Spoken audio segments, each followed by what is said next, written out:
Welcome back to my channel. நம்ம வீட்டில் எப்பயுமே ஸ்நாக்ஸ் செஞ்சு தருவோம். நம்ம செஞ்சு தர ஸ்நாக்கையே கொஞ்சம் ஒரு டிஃப்ரெண்ட்டான ஸ்டைலில் செஞ்சு தரலாம் பசங்களுக்கு. அது எப்படி செய்யலான்னு சொல்லிட்டு இந்த வீடியோவில் பார்க்கலாம் வாங்க. பவுல் ஒன்று எடுத்துகிட்டு கொஞ்சம் ஸ்ப்ரிங் ஆனியன், ஒரு மீடியம் சைஸ் ஆனியன், ஒரு பச்சை மிளகாய், அந்த உள்ளே இருக்க சீடெல்லாம் எடுத்துகிட்டு கட் பண்ணிக்கோங்க.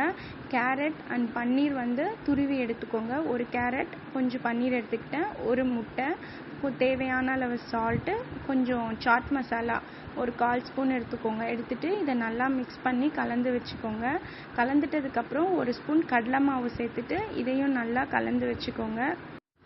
இதை செஞ்சு வச்சுட்டு நம்ம எப்பயுமே சப்பாத்தி செய்வோம்ல, அந்த மாதிரி கோதுமை மாவு பிசைஞ்சு எடுத்துக்கோங்க. இப்போ சப்பாத்தி போடுவோம்ல, அந்த மாதிரி சப்பாத்தி மாதிரி உருட்டி எடுத்துக்கோங்க.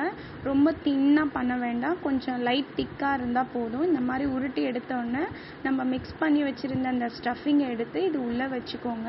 வச்சுட்டு இப்போ இதை அப்படியே ரோல் பண்ணிக்கோங்க.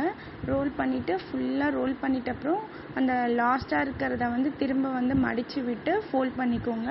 அப்புறம் சைடில் இருக்கிறது எல்லாமே ஃபோல்ட் பண்ணிவிட்டு இதே மாதிரி நான் இன்னொன்றும் செஞ்சு வச்சுருக்கேன்.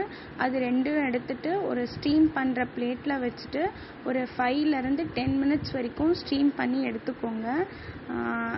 பாருங்கள், இப்போ நான் இன்னொன்றும் செஞ்சு வச்சுருக்கேன்.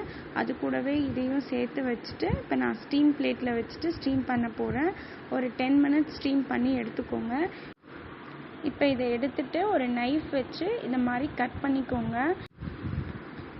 இந்த மாதிரி கட் பண்ணிவிட்டு ஒரு பேன் வச்சுட்டு ஒரு ஸ்பூன் பட்டர் சேர்த்துட்டு இப்போ நம்ம கட் பண்ணி வச்சுருக்கிறத எல்லாமே அதோடு சேர்த்துட்டு மேலே கொஞ்சம் சில்லி ஃப்ளேக்ஸும் கொஞ்சம் ஆரிகனோவும் போட்டுட்டு ஒரு லோ ஃப்ளேம் வச்சுருங்க. லோ ஃப்ளேம் வச்சுட்டு ஒரு 3 to 5 மினிட்ஸ் நல்லா இந்த மாதிரி ஃப்ரை பண்ணி எடுத்துக்கோங்க.